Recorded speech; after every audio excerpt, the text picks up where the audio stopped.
জাগ সৃজনী উৎসব।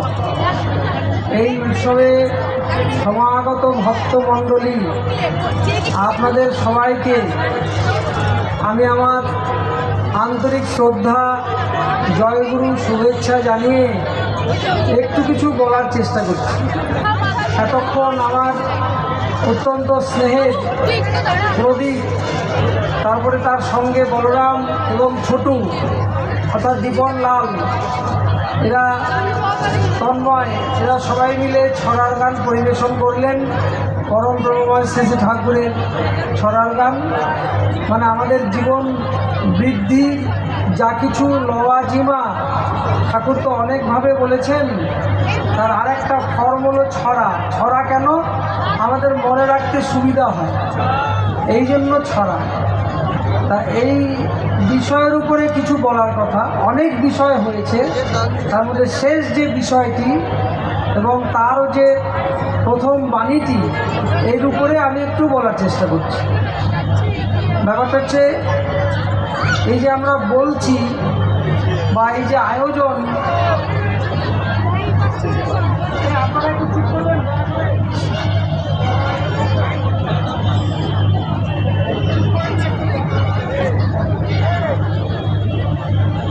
এই যে আমাদের ঠাকুরের ছড়ার গান গাওয়া হলো, আমরা কথা বলছি, উৎসবের আয়োজন করা হয়েছে, এত বিপুল ভক্ত সমাগম হয়েছে। এইসব আয়োজন কী জন্য বলেন? কার আহ্বানে এই আয়োজন?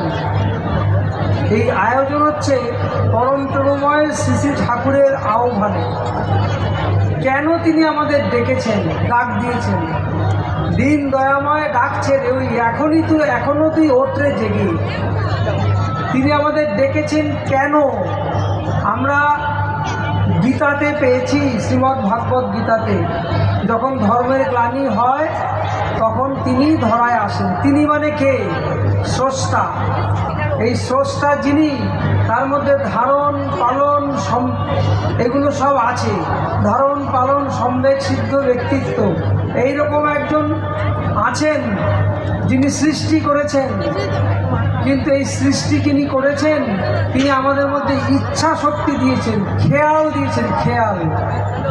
আবার বলে দিলেন যে খেয়াল বিবেকের অনুচর, তারই অনুসরণ করো, মঙ্গল অধিকারী হবে।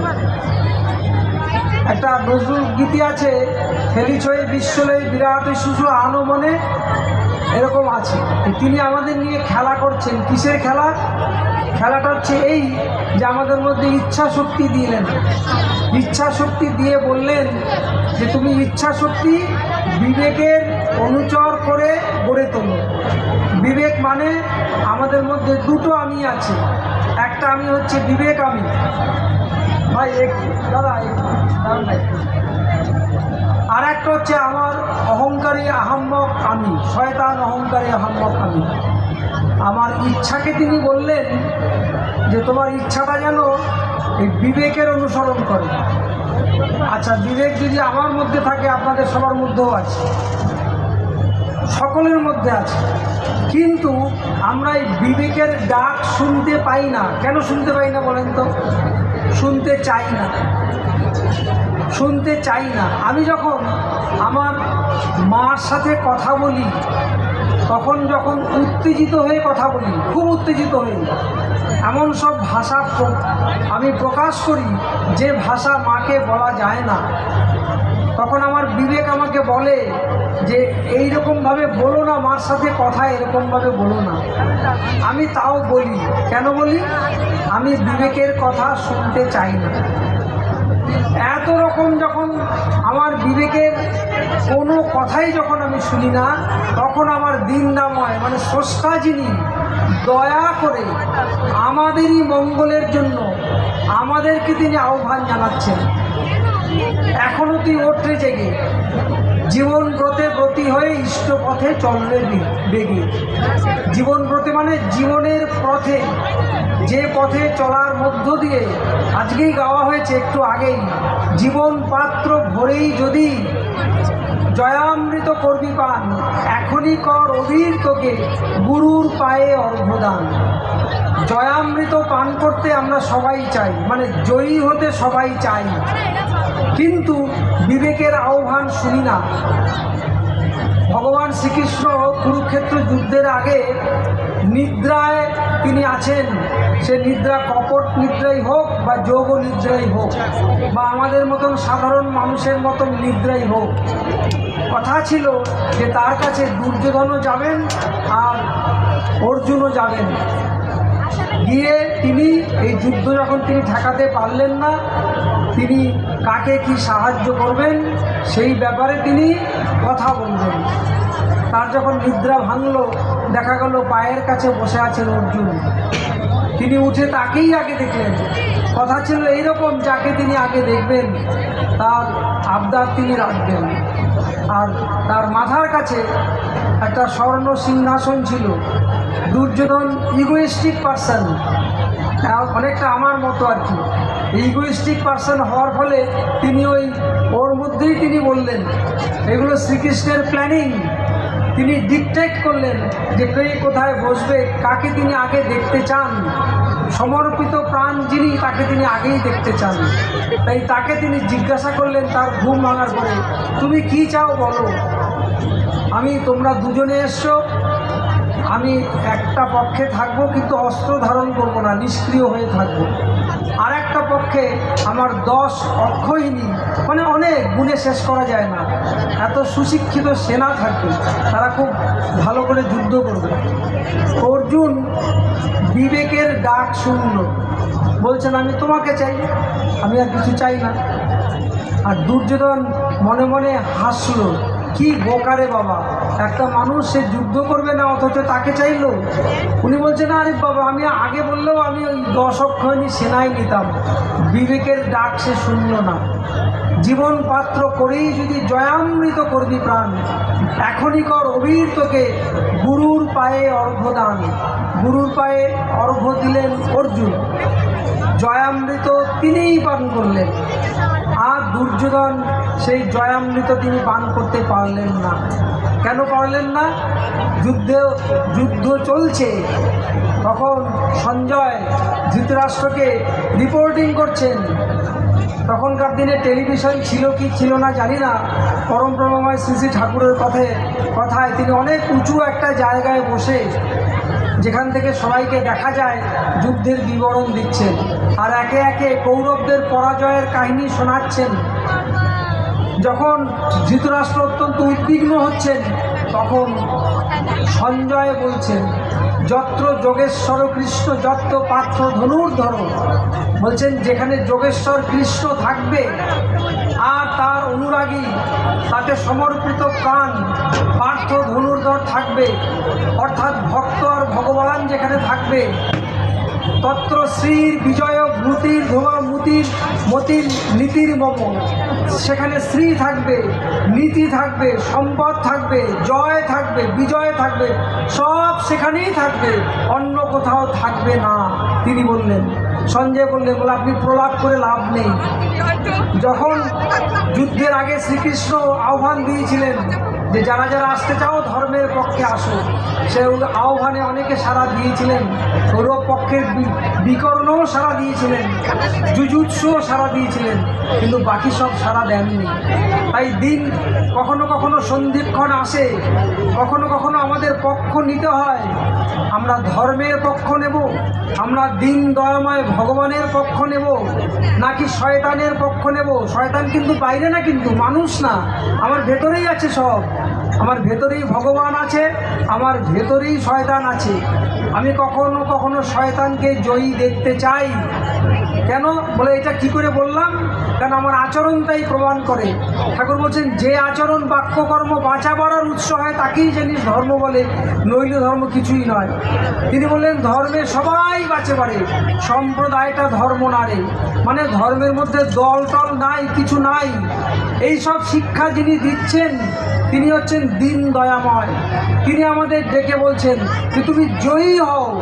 তুমি জয়ী যদি হতে হয় তাহলে গুরুর পায়ে তোমাকে তুমি নিবেদন করো, সমর্পণ করো। আমরা জানি ইতিহাসের কথা, ছত্রপতি শিবাজী ছিলেন, আবার ছিলেন আরেকজন রানা প্রতাপ। ছত্রপতি শিবাজীর ছিল কি? গুরুভক্তি ছিল, আর কিছু ছিল না। গুরু যা বলতেন তাই। যখন তিনি ভিক্ষা চাইলেন, ভিক্ষা করতে বেরিয়েছেন রামদাস স্বামী তার গুরু,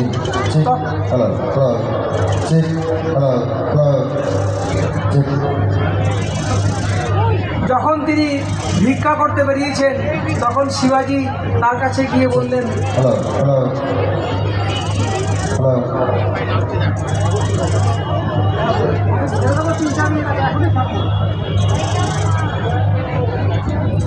যারা মাইক করছেন তাদের আমি বলছি 2-3 মিনিটের মধ্যে আমি ছেড়ে দেবো, একটু দয়া করে যদি একটু পরে মাইকটা চেক করেন তাহলে সুবিধা হয়।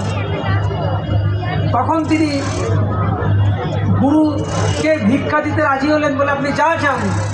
তিনি তার যথা সর্বস্ব তাকে দিলেন, দিয়ে তাকে ভিক্ষা করতে পাঠালেন। রাজা ধীরাজ হয়েও তিনি ভিক্ষা করতে বেরোলেন গুরুর জন্য।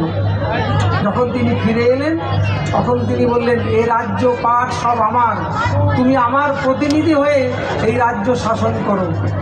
এই হচ্ছে রামদাস স্বামী আর ছত্রপতি শিবাজির কথা।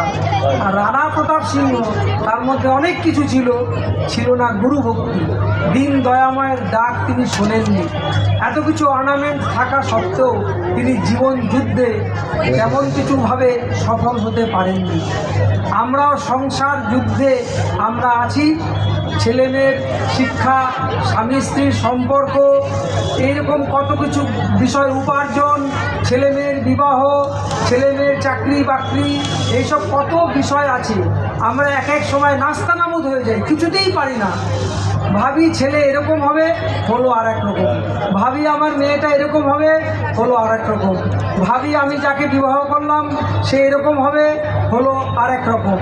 দোষানোর জন্য আমরা সবাইকে দোষাই, শুধু নিজেকে বাদ দিই। পরম প্রেমময় শ্রী শ্রী ঠাকুর শিক্ষা দিলেন, নিজেকে দায়ী করো, নিজেকে রেকটিফাই করো, নিজেকে গুরুর পায়ে অর্ঘ্যদান করো। আচার্যদেব সেই শিক্ষা দিলেন আমাদের, যে তুমি সবাইকে উপদেশ দিতে চাও না, উপদেশ দেওয়ার দরকার নয়। যা কিছু উপদেশ দেওয়ার, যা কিছু শোনানোর, নিজেকে শোনাও, নিজে মুগ্ধ হও। আর গুরুর কাছে না সব আছে, সব। এমন কিছু নাই যে গুরুর কাছে নাই, এমন কিছু নাই আচার্যদেবের কাছে নাই, এমন কোনো বিষয় নাই, আনসলভ সাবজেক্ট এমন কিছু নাই পৃথিবীতে যা গুরু, যা আচার্য আমাকে সমাধান করে দিতে পারেন না। তাহলে আমাদের অভাবটা কোথায়? আমরা গুরুর ডাক শুনতে চাই না। পরম প্রেমময় শ্রী শ্রী ঠাকুর এক জায়গায় বলছেন, সবার মধ্যে এই বিশ্বাস স্থাপন করতে হয় যে আমি পরম পিতার সন্তান, আমরা সবাই পরম পিতার সন্তান, আমরা সবাই পরম পূজ্যপাদ শ্রী শ্রী আচার্যদেবের অনুগামী, তার আদেশবাহী, তার নির্দেশবাহী।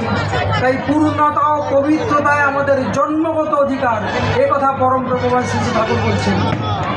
আর তিনি নিজে ঠাকুর দর্শন করে চলেছেন সদা সর্বদা, আমাদেরকে পরম মুগ্ধতায় সেই দর্শন করিয়ে চলেছেন। কোথায় ঠাকুর দর্শন করছি আমরা? আমার মধ্যে, আমার হৃদয় মন্দিরে। ঠাকুরের একটি বাণী আছে, ভক্ত হৃদয় বৃন্দাবন, ভগবানের নিবাস জানিস, ভজন রাগের সুসাধনে হৃদয়ে তাকে ডেকে আনিস। তাই আমরা আমাদের কর্ম, আমাদের সাধনা, আমাদের তপস্যা, আমাদের কথা, আমাদের আচরণ সব কিছু দিয়ে যেন তাকে প্রীত করতে পারি, এর মধ্য দিয়েই আমরা জীবন যুদ্ধে জয়ী হতে পারি। আপনারা সবাই ভালো থাকেন, পরম দয়ালের শ্রীপাদ মধ্যে সেই প্রার্থনা জানিয়ে আমার কথা আমি সমাপ্ত করছি। জয় গুরু, বন্দে পুরুষোত্তম।